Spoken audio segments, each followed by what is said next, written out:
तर या संदर्भात आपल्यासोबत बातचीत करण्यासाठी राम कदम हे फोन लाईनवरून जोडले गेलेले आहेत।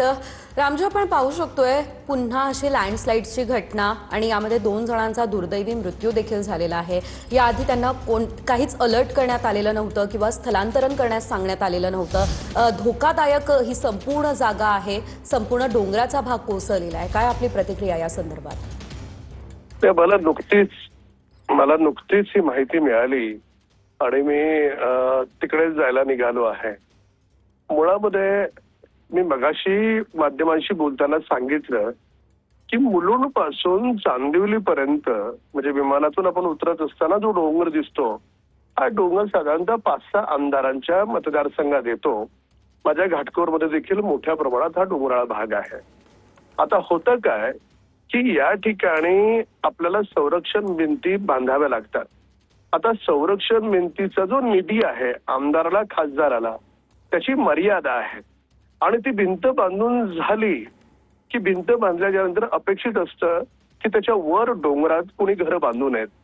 पण झोपडी दादा त्या ठिकाणी घरं बांधतात। वर्ष 2 वर्षांनंतर ती घरं पुन्हा अधिकृत होतात।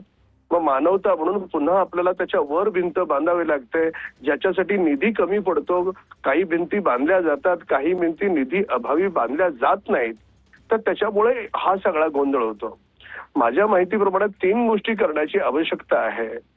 एक, त्याची धोकादायक घरं आहेत आणि अधिकृत आहेत, अशा घरांचं शासन स्तरावर पुनर्वसन असा एक धोरणात्मक निर्णय आपल्याला घ्यावा लागेल। दुसरा निर्णय, जिथे जिथे डोंगर आहे तिथले आमदार खासदारांच्या संरक्षण भिंतीच्या निधीमध्ये गरजेप्रमाणे त्यांना निधी, एक ठराविक निधी दिला जातो। याच्यात तुम्ही याच्या जेवढ्या भिंती बसतील तेवढ्या बांधा, बाकीच्या सोडा। मग त्याच्यात भिंती होणार कशा पूर्ण? तर त्याच्यामुळे गरजेप्रमाणे निधी डोंगराळ भागात ही देण्याची इथे देखील धोरणात्मक निर्णयाची आवश्यकता आहे।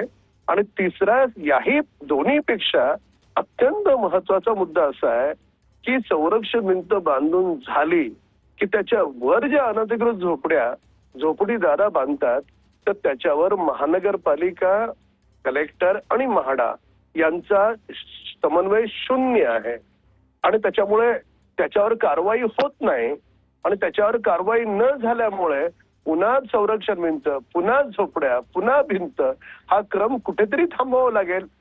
तर अशा प्रकारच्या हृदयद्रावक घटना हे आपल्याला भविष्यात थांबवता येतील। त्याच्यामुळे या 3 धोरणात्मक निर्णयांची मुंबईतल्या डोंगराळ भागामध्ये अत्यंत आवश्यकता आहे। अगदीच धन्यवाद, तुम्ही आमच्यासोबत बातचीत केली त्यासाठी। एकंदरीत आपण जर बघितलं तर